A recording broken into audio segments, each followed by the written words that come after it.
Hello, in this video we will study about the bilirubin metabolism.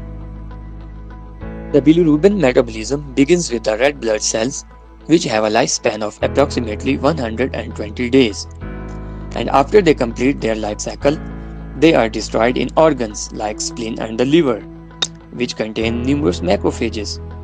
After their destruction, hemoglobin is released.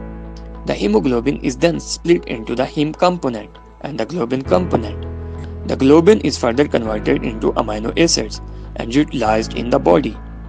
The heme component is converted into the iron and the biliverdin, and this action is catalyzed by the enzyme heme oxygenase.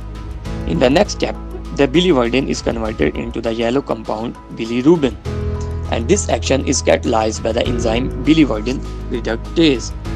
This bilirubin so found is it in the unconjugated form, which is not the water-soluble form, so it requires albumin for its transport to the liver. In the liver, the bilirubin is converted into conjugated form, which is the water-soluble form of the bilirubin, and this reaction takes place by the combination of glucuronic acid with the unconjugated bilirubin. It is then transported through the biliary channels into the duodenum, and through the duodenum it reaches the colon. In the colon, the bilirubin is acted upon by a number of macroorganisms and is converted into the urobilinogen and the stercobilinogen.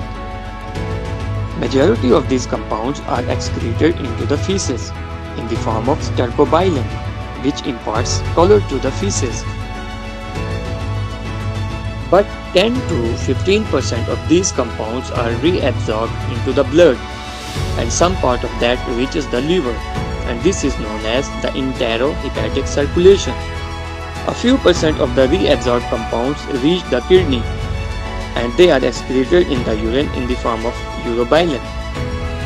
So this was a brief overview of the bilirubin metabolism. I hope you found this video helpful. Make sure to subscribe to our YouTube channel for further videos. Thank you.